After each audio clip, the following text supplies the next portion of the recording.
deterred them from fully participating in everyday political processes. The ruling party, CCM, is Africa's longest serving independence party in the continent.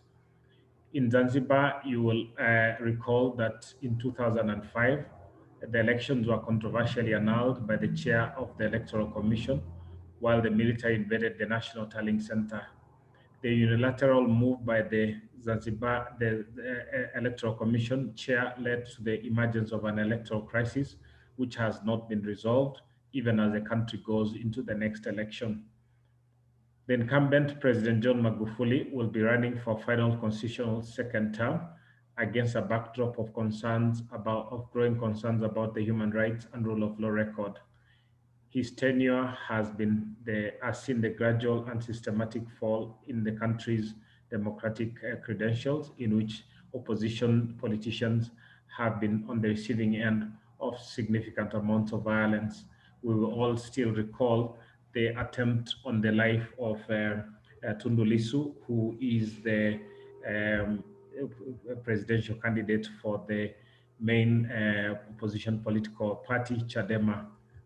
The civil society and media, on the other hand, have withered an extremely challenging operating environment in which old and new laws have been systematically used to curtail dissent. The enactment of NGO laws in June 2019 has made it increasingly difficult for civil society to operate without restriction. New restrictions have also been imposed against civil society groups engaging in election observation, and we know that there's been a crackdown in election observation by civil society as a result of the operation of those laws.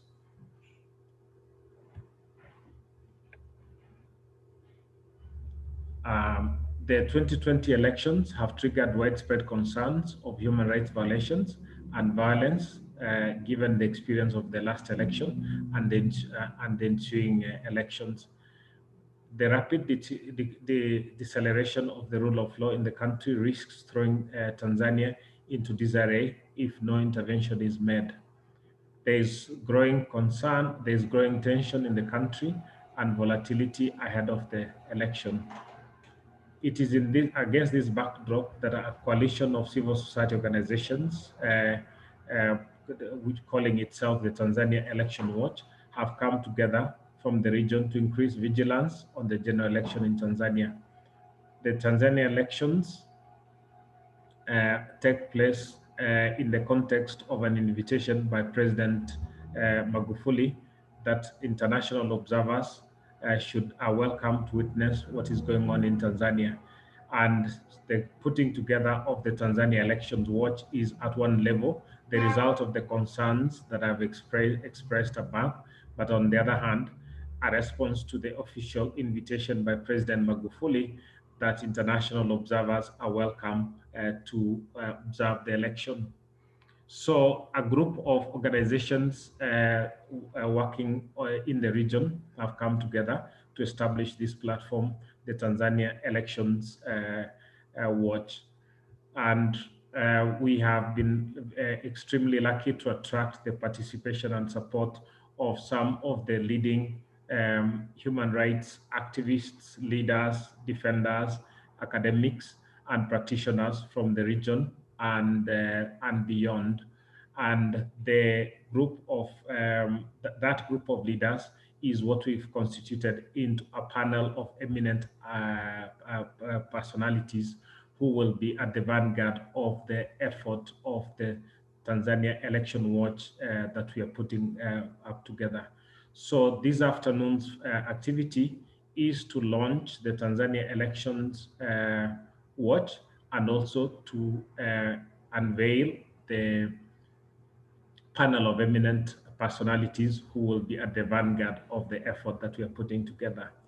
The panel is composed, as I've said, of leading Pan-Africanists and leading practitioners of democracy from the region. It is composed, it is selected from individuals from Kenya and Kenya and Uganda, because we felt that because Tanzanian leaders are involved in their own domestic situation, uh, they would probably play different roles and would not bring a level of independence and removedness that is required for these efforts. So they come from Uganda and from Kenya, out of respect for the fact that Tanzania is a member of the East African community. But we've also extended membership and an invitation to the SADC region out of recognition of the fact that Tanzania is a member of the South African Development Cooperation. And so we've got also membership in the panel from the SADC region. I would like now to introduce members of the panel, and maybe when I speak, I give a short bio of the membership of the panel, maybe the members can say good afternoon or something like that, so that also everybody that is in the call gets to know who else is in it. We've organized the panel on the basis of a shared leadership. So in that regard, we've got three co-conveners. The first of the three co-conveners is Professor Frederick Sempembwa. Professor Sempembwa is Ugandan and is a professor of law and was a member of the Uganda Constitutional Commission, which is sometimes referred to as the Odoki Commission, which drafted in 1995 the current Ugandan constitution. He was also the chair of the Uganda Constitutional Review Commission, which was charged with reviewing the 1995 Constitution of the Republic of Uganda and the Committee of Experts of the 2010 Constitution of Kenya. So Professor Sempembwa is, of course, very well known in East Africa as an East Africanist, and also known around the African continent as a leading scholar, as a constitutional practitioner, and a constitutional expert, given the roles that he has played. He is one of the three co-chairs proposed for the panel. Professor Sempembwa has a substantive role, and he will probably speak during that time. The other co-chair is Madam Alice Mohwe. She's a lawyer from Botswana and the founder and director of the human rights association called Dishwanelo. The aim of the association is the defense of rights in all forms and mainly in Africa. It fights for political freedoms and abolition of the death penalty, minorities, and the rights of women and children, homosexuals, refugees, immigrants, deportees, and domestic workers. In 2019, Alice Mohwe was elected president of the International Federation of Human Rights Leagues, otherwise known as FIDH. FIDH is one of the largest human rights organizations that is celebrating 100 years now, and which transcends the globe. And Alice is the current chair of that organization. I was present in Taiwan on the occasion on when she was elected, and I watched firsthand the huge amount of respect that she enjoys from the truly global community of FIDH actors, and the fact that she has been entrusted with the leadership of that mammoth organization speaks to the confidence that they have in her, but also to the truly global standing that she has and which she brings into this exercise. The third co-chair is Dr. Willie Mutunga, who is the immediate former Chief Justice of the Republic of Kenya, and he has held other positions, including as founder and executive director of the Kenya Human Rights Commission, which is one of the many organizations that are part of this effort. I would need to disclose that we've reached out to Dr. Mutunga, and he's not immediately able to join us as one of the co-chairs, but we are glad to unveil him today. The members of the panel include Betty Kari Murungi, who is a human rights activist, lawyer by profession, and has practiced law at national, regional, and international levels, and is also in the management and governance and of several non-governmental organizations, including the one that I'm associated with. I should have said that Alice Mohe is not able to join us today because she's bereaved. They have a bereavement in her family, as a result of which she was not able to join us. But Betty is in the call, and I would like to invite her to say jambo or something like that. Good afternoon, everyone, and thank you, George, for that introduction. I'm happy to have been asked to join a distinguished panel such as this on an important subject such as this. I look forward to interacting with all of you in the near future. Okay, thank you very much.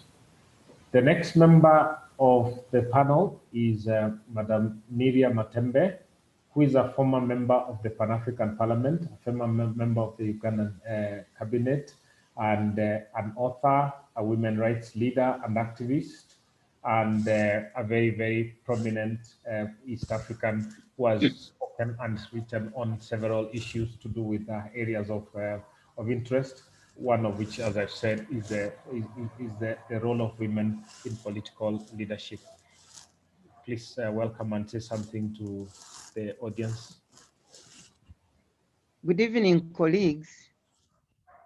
I'm happy to be part of this team. And by the way, I want to remind you that I was with the Professor Sempeva Onodochi Commission, and I was a member of the Constituent Assembly. So those two aspects, as we discuss these issues, should not be forgotten. And currently in Uganda here, I'm the chairperson of the Citizen Coalition for Electoral Democracy, the biggest organization that looks at the transparency and integrity of elections in this country. So I'm happy to be part of these processes because that's where I'm involved, and happy to see Betty Murungi. We come from far. And as far as Kenya women are concerned, with making of their constitution, I was very, very central into trying to engender it. So I'm happy to be part of this. Thank you very much. The folly of trying to reduce such a diverse and dynamic life and professional experience and career is that we will leave. We are spoiled for how to introduce you. There are 1,000,001 correct ways to introduce you. So thank you very much for bringing in those extra dimensions of your valuable contributions to public life. The next member of the panel is Professor Frederick Juko, also Ugandan, who has been a member of the editorial board of the Ugandan Law Report, and also a member of the executive of the Uganda Law Society, and also the Uganda Law Council, and also the Uganda Law Development Center Management Committee, and the Committee for Legal Education in East Africa, and also served on the Scientific Committee for NURRU, which is the Center for Basic Research. He is the examiner of the Uganda Institute of Bankers and the Uganda Management Institute, and we are very grateful that you are able to join us, Professor Juko. If you are on the call, please say hello.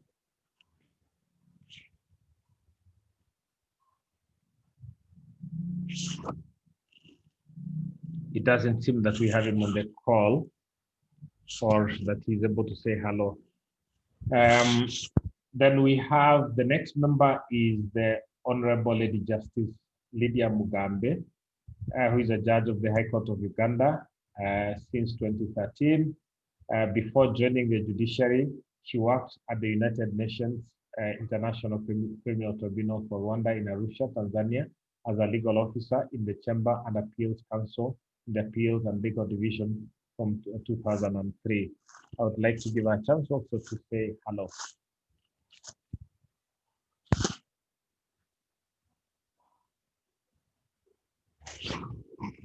And I look for, hi. Oh. Can you hear me now? Yes, yes, yes. Hi, everyone. It's a pleasure to be a part of this team, and I look forward to working with everyone. Thank you very much. The next person is Abubakar Zayn, who is a Kenyan national and the executive director of the human rights organization called Muhuri, which is Muslims for Human Rights. He's a former commissioner of the Constitution of Kenya Review Commission, so he was part of the group of experts and leaders that negotiated the Kenya Constitution.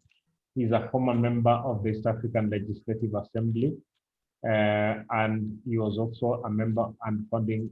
He was also a founding member of the steering and was a member and founding member of the steering committee of the Uwiano Peace Platform, which focuses on conflict prevention and enhanced collaboration between peace actors. Zayn Abubakar, as a member of the East African Legislative Assembly, was the leader of the Assembly's effort in the Burundi peace process.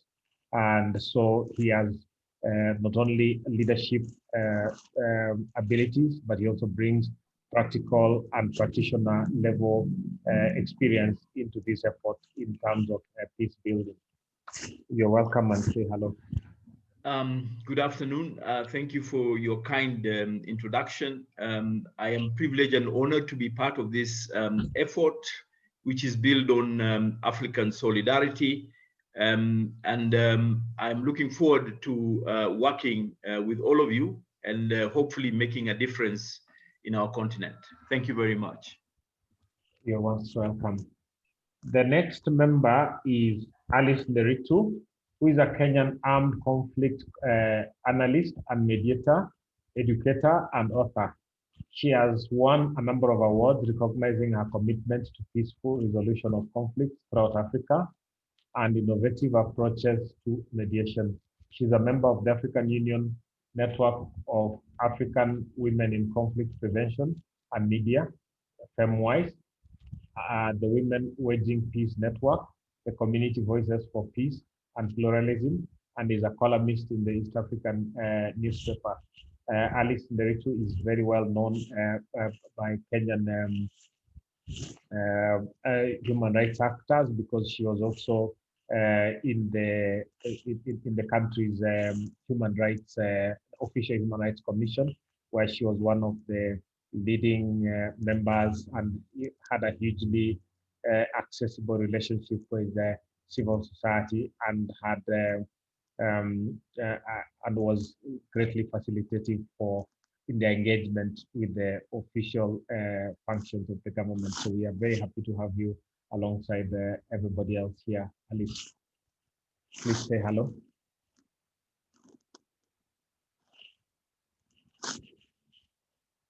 It doesn't look like she's able to say hello. I haven't gone through I don't see that she's in the call.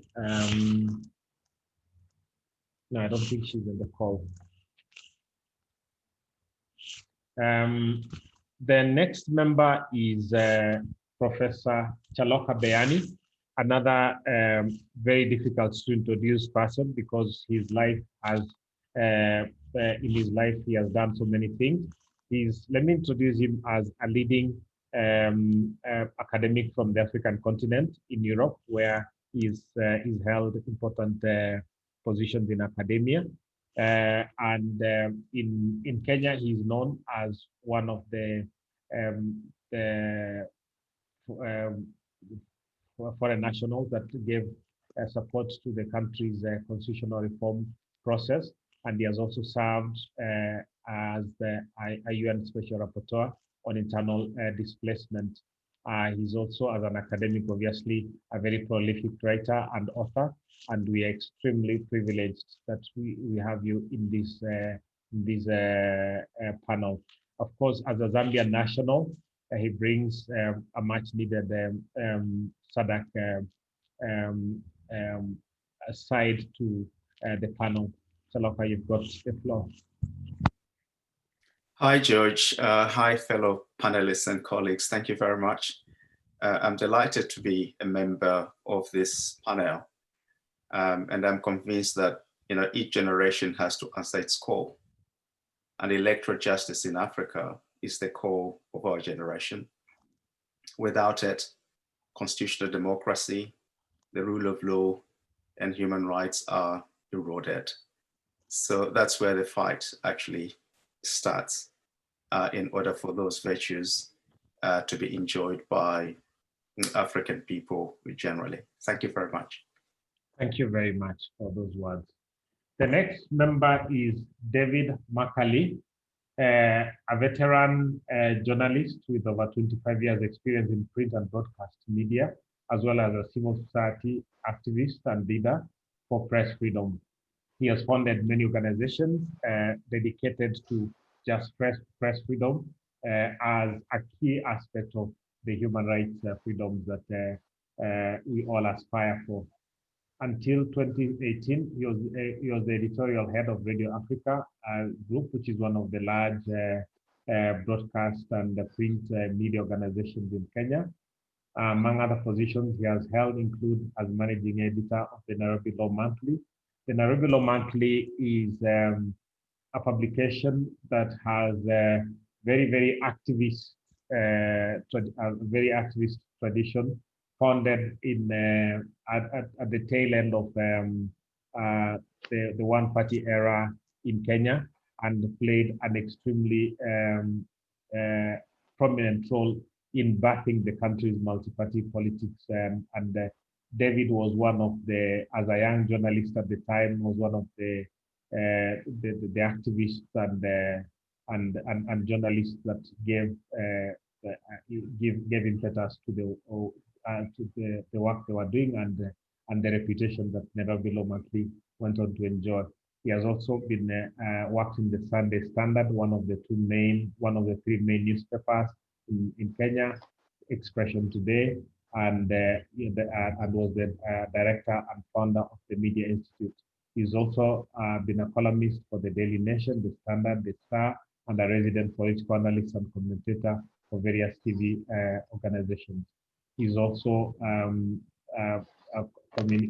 advised several organizations on communication issues, and is a very well regarded and very well known communications leader in the country. David, you've got the floor. George, thank you very much for the introduction. Let me also say how pleased I am to be part of this initiative. We look forward to helping our brothers and sisters in Tanzania to have a fair and free election as part of the continuation of the momentum for democratization in East Africa. So I look forward to serving on this panel, and thank you and your colleagues for putting this together. Okay, the last member of the panel, definitely not the least, is the Honorable Dan Wandera Ogalo, who is a seasoned advocate and legislator.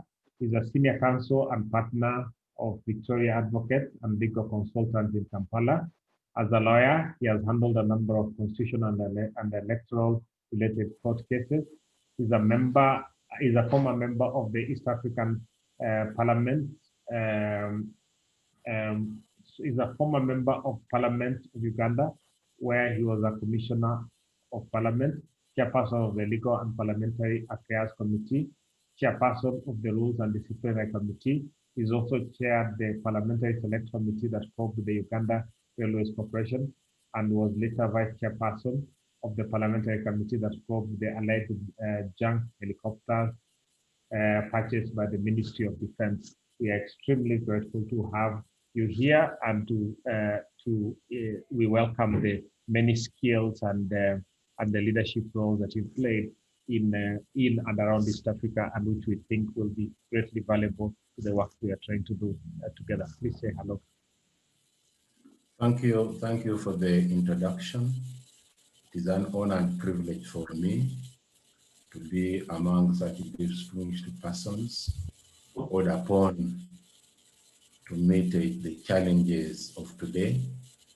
And I look forward to working with all colleagues, hoping that we can make a difference and bring about some stability and progress in the region. Thank you. Welcome. So I said I was going to give Professor Sepembwa a chance to speak. Professor Sepembwa has a role to read the main statement of the panel. On further reflection, I would rather that he speaks last. So I would go into somebody else at the moment. The plan was to have a Tanzanian colleague. As I said at the beginning, we are dealing with a difficult domestic situation for many Tanzanians. It's very difficult for them to be publicly part of these types of efforts. So we've respected that. But at the same time, we felt that the difficulties that they face should not be a bar to regional solidarity, which is why in fact, they're actually the spur for regional solidarity, which is where we put together these panel, but also we put together the overall platform. But the plan was to have a colleague from Tanzania to speak to the overall human rights situation. I would like, if he's on the call, for him to take the chance at this point. Let me see whether we have him here.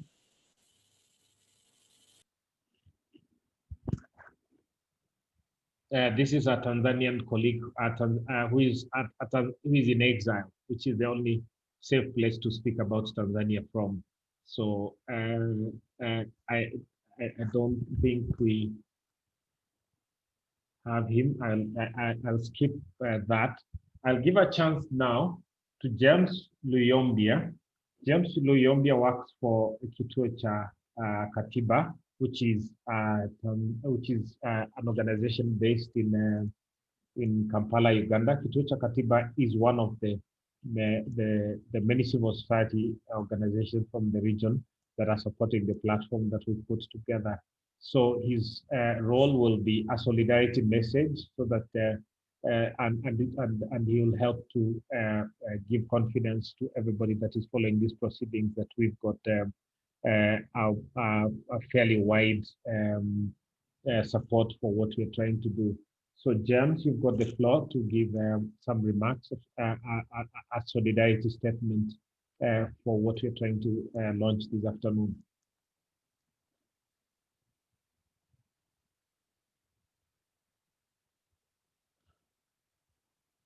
James, are you on the call?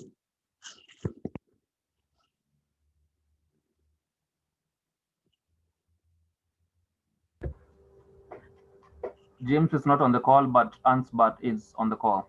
Okay, let him go ahead.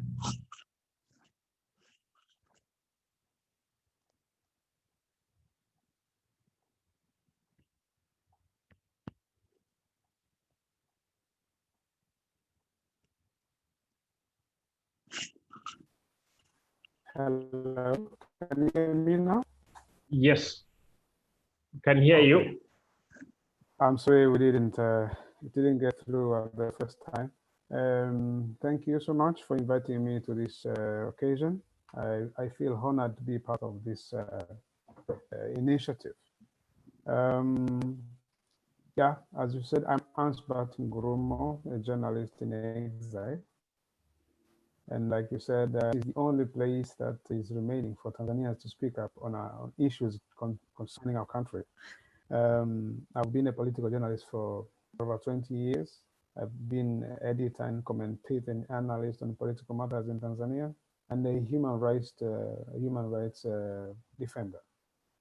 Right now, I run a blog that is called sautikubwa.org, and it is, as of now, the only place where you can go and write, analyze independently on what is happening in Tanzania.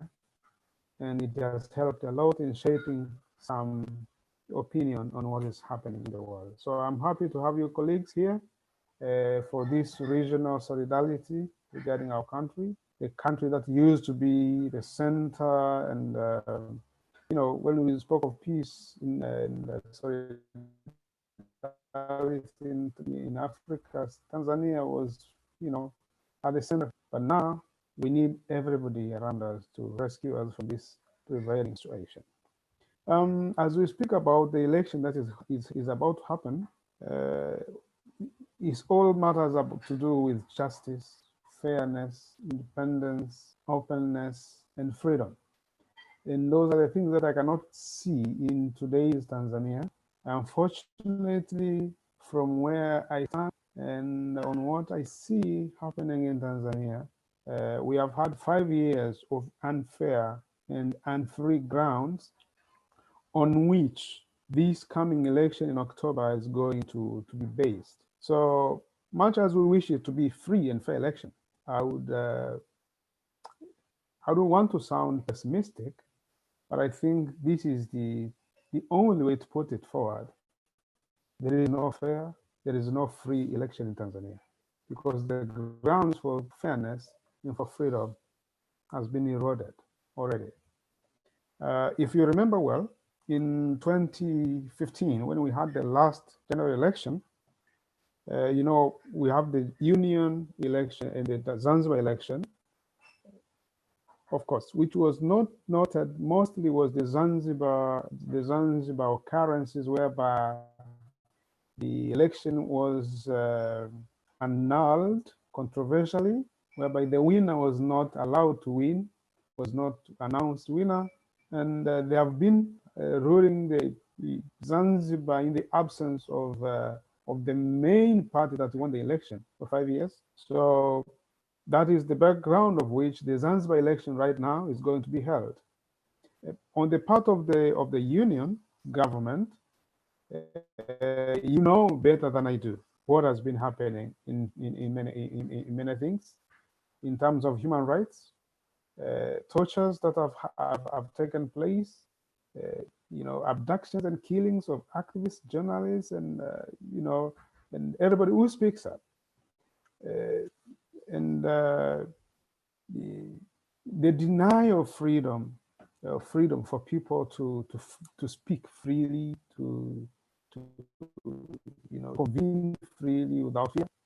This is what has been shaping the Tanzania that is going to the election in October this year, and threats against leaders, using police, using the Tanzania Revenue Authority to fix some of them, media being warned and suspended in so many ways, to the extent that even the editor, I'm part of the Editors Forum in Tanzania, but now it's like the mainstream media doesn't exist anymore in Tanzania. It is just there as a cheerleading organization for the ruling party and for the people in government.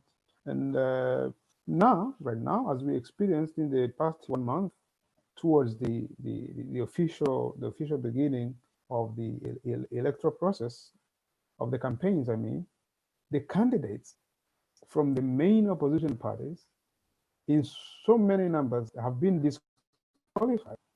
And like from as of now, 53 members of parliament have been disqualified from contesting the parliamentary seats. And from ACT, which is the main opposition party in Zanzibar and the second largest opposition party in Tanzania, 66, 76 of them have been disqualified. And that is only parliamentary seats, which means tons of World Council candidates who have been disqualified. So that's why I'm saying, when there is a wish to have a fair and free election in Tanzania right now, there is no grounds for that to happen right now. We may do whatever we can do right now to rescue the situation, starting with that premise that there isn't a ground for free and fair election. And even as they go to the election, the international community is like not even invited, because the observers are for the first time since 1961, we don't have international election observers in Tanzania. So they can do whatever they want to do. They have made up their own observers. They will make up statements from where they want. And police have been part of the political game in Tanzania. and they clearly, shamelessly stand with the ruling party. They arrest, intimidate, the competitors of the ruling party. So they're part of the game. The fairness is gone. The justice is gone. Most leaders of the opposition parties in Tanzania, I don't want to mention names here because the list is very long, but they have been hurt, they have been attacked, they have been maimed.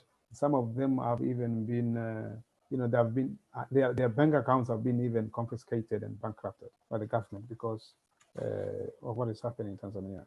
So I said, as an introduction to the discussion that is unfolding right now before us, I thought this is the background from which this discussion is less.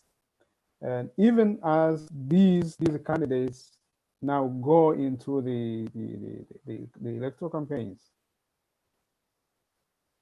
even the funding system of these candidates is being monitored and controlled by the ruling party. So, colleagues, as we discuss what is happening in Tanzania, I call upon the neighbors, our neighbors from all over the region, to stand with us in these trying times. Some of our neighbors have been in this situation, like Kenya. I know he went through the same several years ago.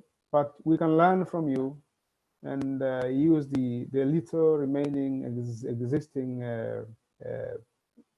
energy we have as media, as civil society, as active citizens to support whatever there is that is on the ground in Tanzania. Thank you so much.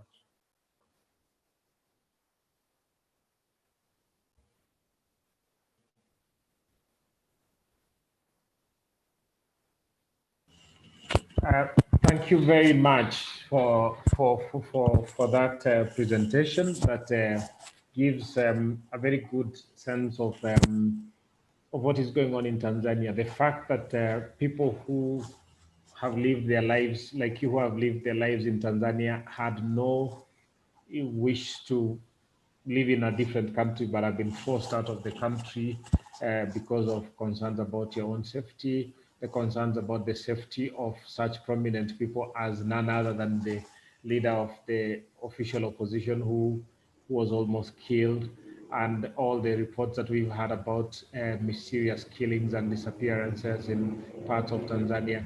All that paints to the picture of the growing political difficulties that are going on in Tanzania, and your own life and experiences are a personification of those difficulties. So thank you very much for speaking with us, and the courage that you've had to do the work that you do will be needed in plentiful amounts in the coming days. May it never lack. I don't know whether now we have James Luyombia on the call. We tried last time and he was not able to join. James, are you here?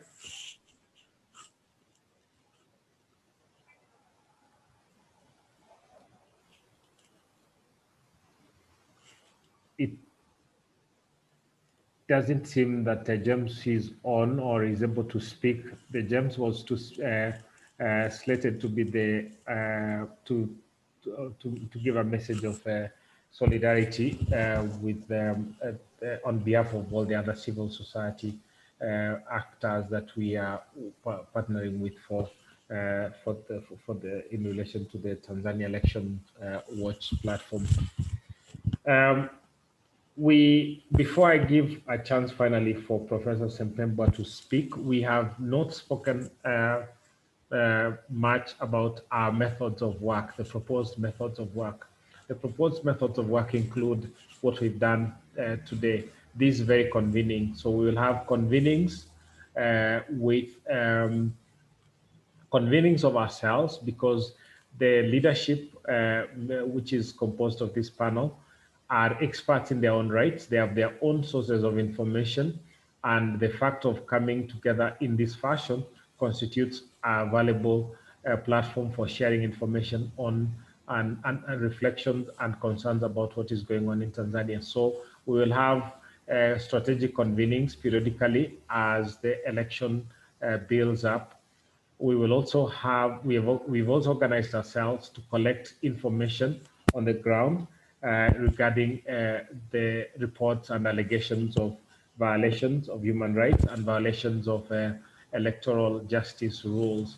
We already have significant allegations of electoral justice transgressions, which are to do with an unclear the disqualification of opposition candidates, mass disqualification, I should say, qualified mass disqualification of opposition candidates under unclear circumstances, and which lead to allegations or a perception that long before the first ballot is cast, the ground is further skewed away from the opposition and in favor of the ruling party. We will also have, we have also established a capacity to analyze data within the as part of the platform. So the information that is collected on the ground in Tanzania is going to be analyzed, and we are also going to use the information and analysis to be the basis of periodic engagements, periodic public engagements. We hope, as part of engagements, the engagements that we are going to have during this season, they will be with the Tanzanian government, authorities within Tanzania, about the concerns that arise as the preparations go on. There will also be engagements with the African Union, organs of the African Union. There will be engagements with the organs of the SADC and also with organs of the East African community, as and when it is appropriate for that engagement to take place. There will, of course, be engagement with the public and the media, both in East Africa and in Tanzania, as will become appropriate. And there will be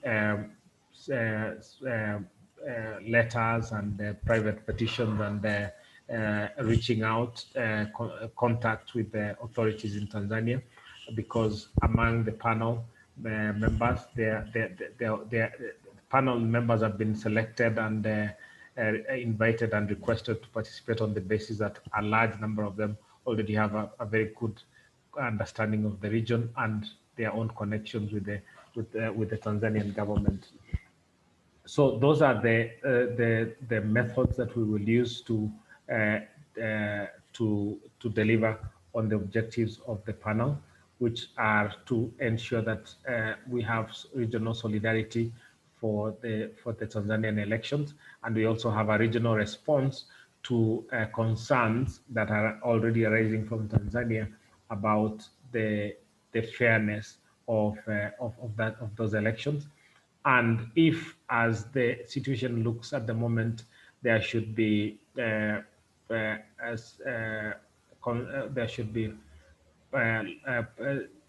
significant public law and other problems arising from the preparations, then the panel also is positioning itself as an entity that could engage with the developments as they happen. So I will now give the opportunity to Professor Sempembwa, who is, as I've already said, one of the three conveners of the panel, to make his remarks, and that will further deepen the explanations that we've endeavored to give. I've already explained to Professor Sempembwa. It is now my singular pleasure to give him a chance to speak at this time. Professor Sempembwa. Yes, George, before I do, I realize that James is now available. Do you James, allow him to? Yes. James, please go ahead.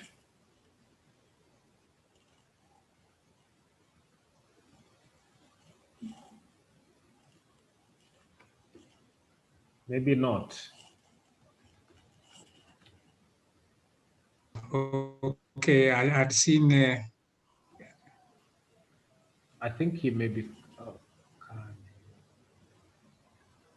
I'd seen a message from Aaron that he's available, but if he's not, then I could go ahead. Please do. The first point I want to make is to appreciate all members of the panel for volunteering to undertake this noble cause.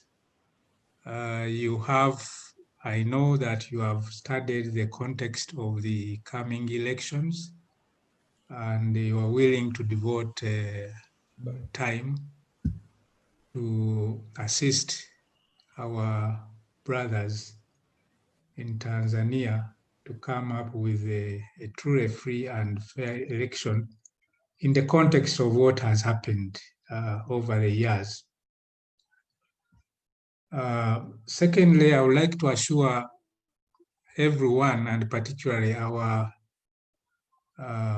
brothers in Tanzania, that we are launching this activity in a spirit of brotherhood.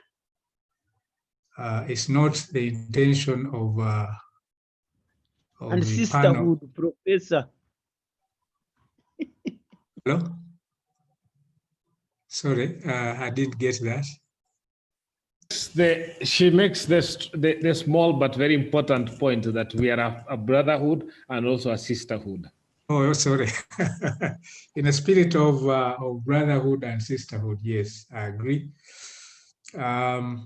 It's not our intention to take sides in the election. We undertake to be as partial as possible in our watching this election. It should not be mistaken, even if we issue statements about the constraints observed, constraints that are not healthy for free and fair elections. That will be in the spirit of impartiality and in the spirit of trying to ensure that the coming election is fruitful.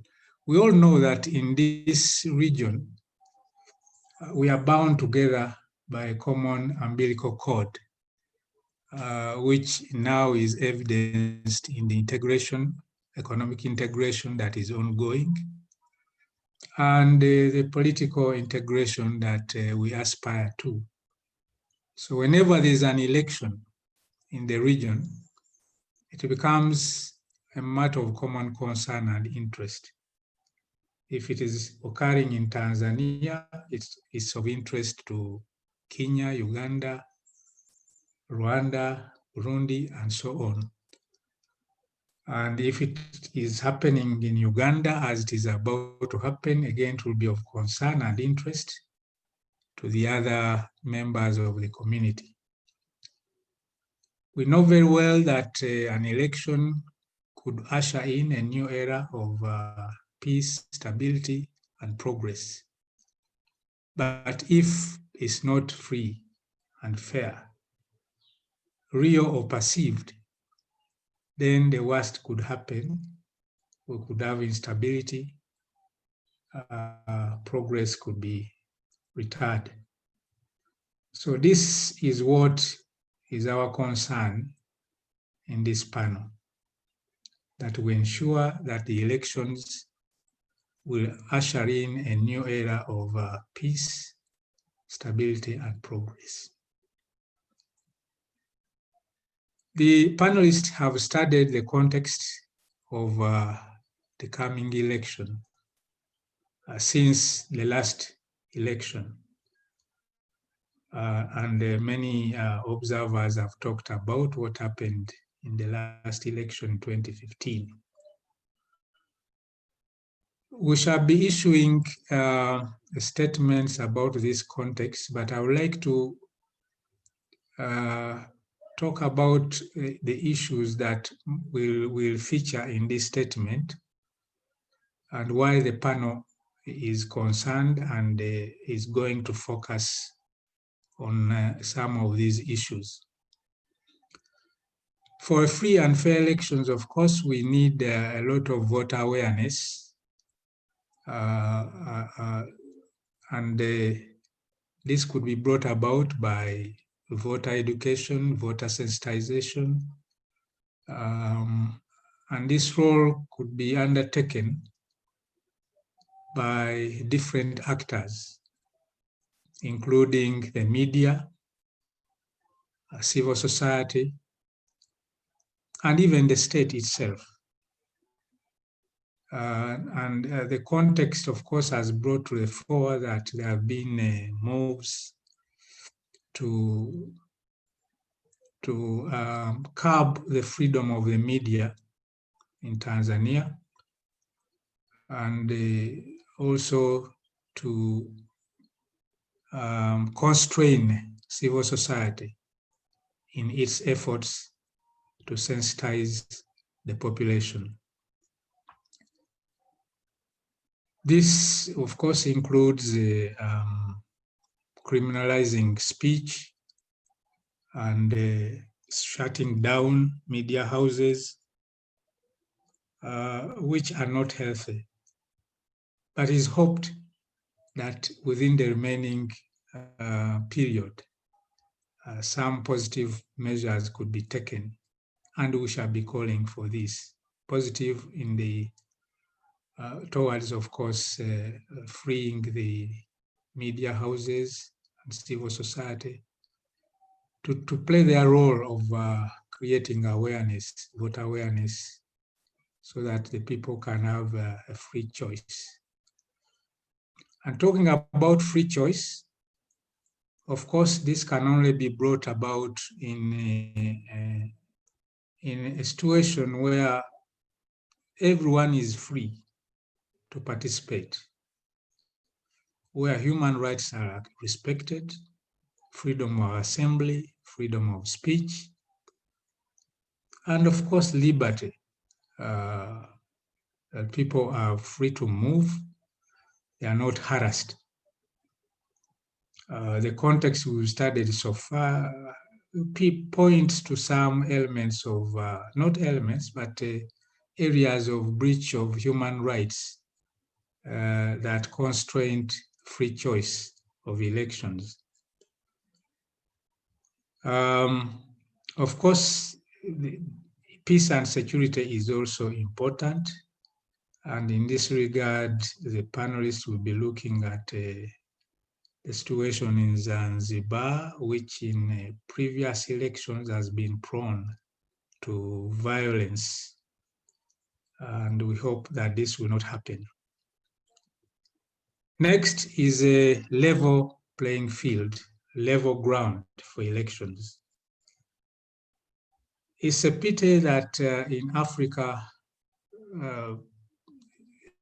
elections are fought furiously, possibly because they are also a source of livelihood. And what we see is that the states in Africa, this is true of our own countries, Uganda, Kenya, try to ensure that there's no level playing field as far as elections are concerned. We will be observing this. There are a number of activities, a number of constraints, legal and administrative, that have interfered with the level of the ground.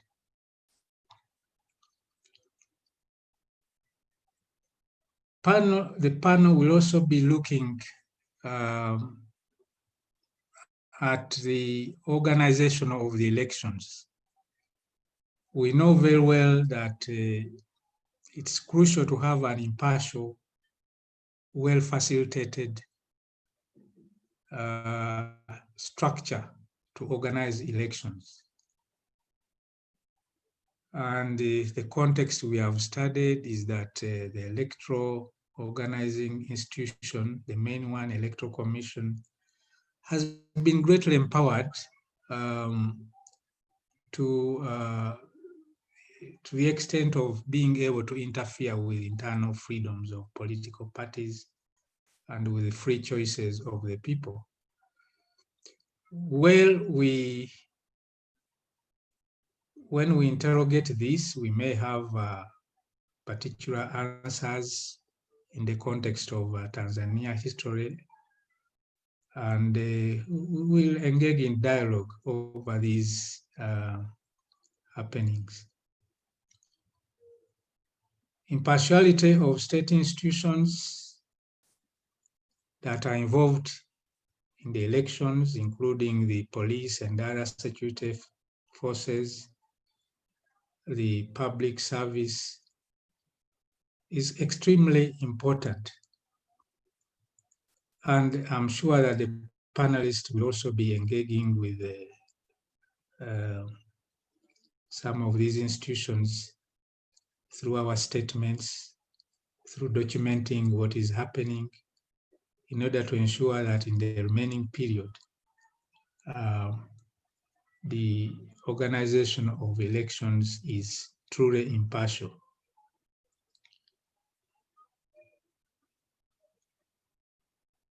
As I said, we are looking for an enabling environment for elections to be free and fair. We think that all political actors, whether on the opposition or on the government side, have an interest in making sure that the election is free and fair. It is therefore in this context that we will try to ensure that our role permeates to every side, to every stakeholder, to every player in these elections. So the point again I want to emphasize, and I repeat, it should not be mistaken that the election watching by this panel is aimed to side with one or the other players in the elections. The objective is to ensure that an election triggers in a new era of peace and stability and progress. To this extent, the group or the panel will create awareness around the constrained environment towards the Tanzania general elections, so as to ensure that the situation is improved.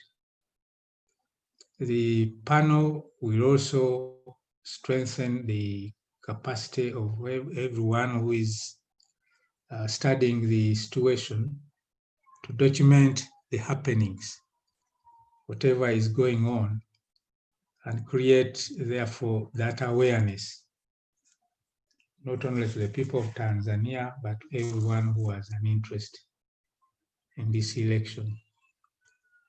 This panel will also try and trigger responses from all possible fronts on the negatives as well as the positives that will happen, that will due to happen during the coming days up to the election time. And this will be followed up after the elections by taking stock of what has happened in the interest not only of future elections in Tanzania, but in the interest of learning by all the other partner states in the community and beyond. So I thank you very much. We will try and formulate our name towards around the Tanzania General Elections Watch, which we shall issue out in due course. But I'll take this opportunity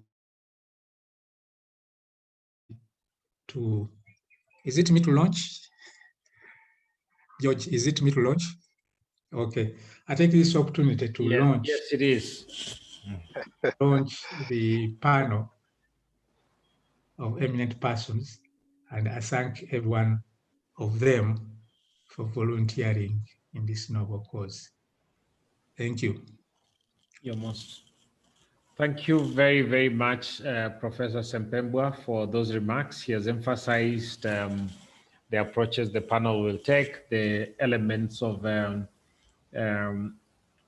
preparedness that they will be looking into, which includes the roles of security agents, the role of the Electoral Commission, the governing laws, and the freedoms that citizens derive from those laws, and the overall socio-political context in preparation for the elections. All those will be elements of the observation. He has also emphasized the non-partisan nature of the approach that the panel will employ. He has also spoken about the fact that elections in Tanzania, the concern about elections in Tanzania is not because Tanzania is only because elections happen in a region and bring all manner of concerns. And so this is Tanzania's turn, and it is the turn of leaders outside of government to come together and support Tanzania to have free and fair elections. Next, as we know, Uganda is coming, and we know that Zambia is also coming down the line, and the contexts in the two other countries are also have their own individual difficulties, and that is something that will be the subject of attention at the right time. But also to note that we have been spread very thin, because ordinarily we should have been taking into account all the contexts, all the situations together. But it's just the nature of work that and the nature of our inabilities that we are able to deal with only Tanzania for now, even though we should also be have an eye on those other developing situations. So thank you very much for those remarks. I'm told that James is still on the line. I don't know what problems he had. So James will give you a chance to speak at the end, sort of give closing remarks. We've now changed that to be your role. And before we get to that, we've got members of the media on the call. Thank you very much for coming. Some of you have written your questions on the chat. I'm told by the technical team that it is possible to allow them to speak, those who may want to ask direct questions. We will allow maybe 2 or 3 direct questions from any member of the media before we bring this to a close. Is there anybody, maybe by a show of hands? Let me see whether there is any show of hands that is coming up.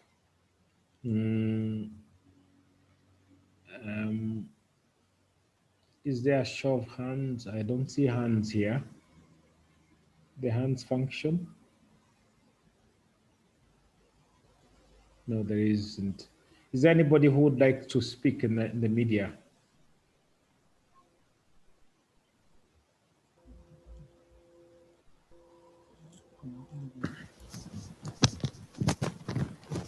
Yes, we have a hand raised from Sarah. Sarah Kibani, you have your hand up. Please, you have the floor. Good afternoon. My name is Sarah Kemani. I work for the South African Broadcasting Corporation, and I wanted to find out, so have you been accredited by the Electoral Commission in Tanzania? Will you be traveling to Tanzania, or how do you plan to observe the elections? Are you going to observe the elections from the countries that you are in right now, or will you be traveling to Tanzania? Okay, I can provide the first answer to that question. The method that we've employed for observing the election is we have field monitors.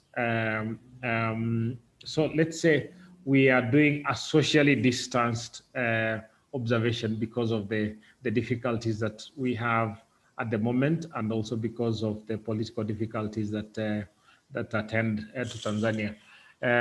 So what we will have is we have deployed a capacity on the ground. That capacity is already working and gathering information.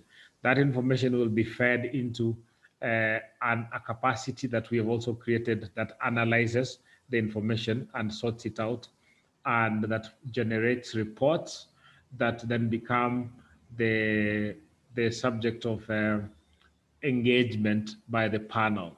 So that is the method that we want to use, and it is informed by both the political difficulties, but also the fact that we are in a socially distanced season where people have to find innovative ways of participating in the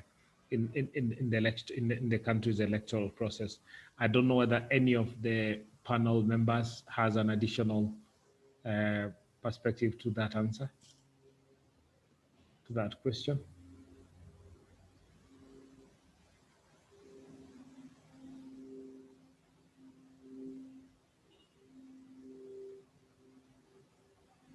Okay, I think none. Sarah, I admit that we've given you as full an answer as we are able to give you.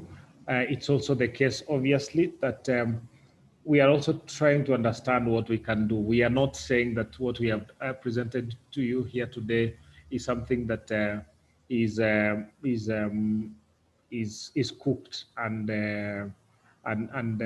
ready. It is something that we are trying to develop as we go on under huge limitations, some of which we've spoken about in the call, and we would also obviously welcome additional suggestions.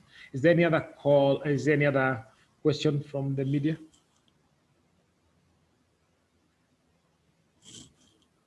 Okay.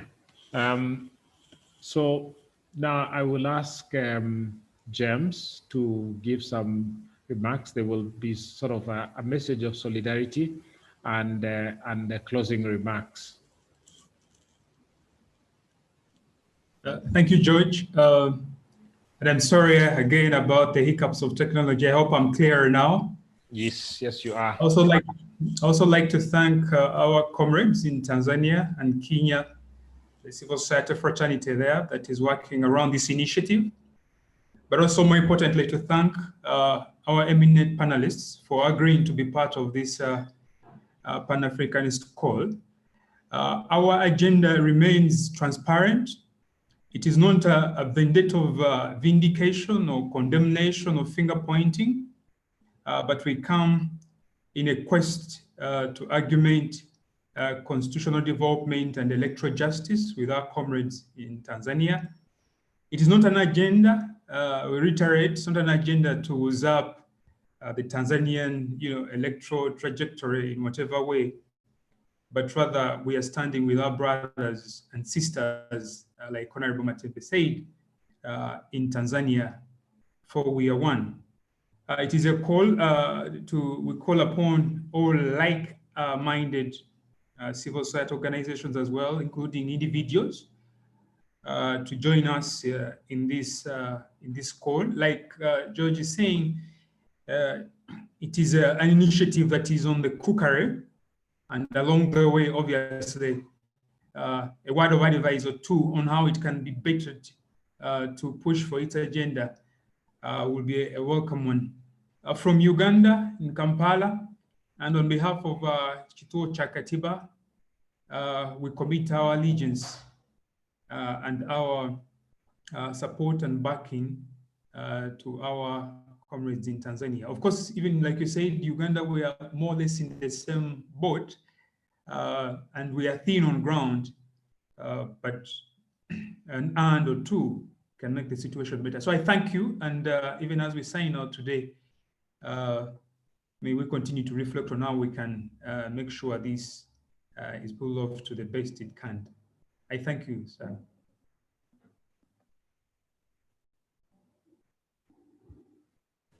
Okay, thank you very much, James, for those remarks and for your message of solidarity, which then brings to the end this evening's launch of the platform Tanzania Elections Watch. I would like to thank everyone that has participated in it, those who have set it up from the background and worked very hard to make this possible. I would like to thank the members of the panel, very busy people in their own lives who have made time to serve on the panel and to participate in today's call. I would like to thank the media that has come out to listen to us and to get perspectives that would inform a larger audience than those who participated here today, and also to say that I think you understand the difficulties we're working in, and we hope that we'll continue working and working together. I would like to salute Tanzanian colleagues who work in the background on these issues. It's a difficult situation for you, and to wish you our abiding solidarity. Once we leave this call, I would like members of the panel and the Secretariat team to remain behind for just a few minutes of reflection. Otherwise, we've come to the end of the call, and I thank you and wish you a good evening and good night.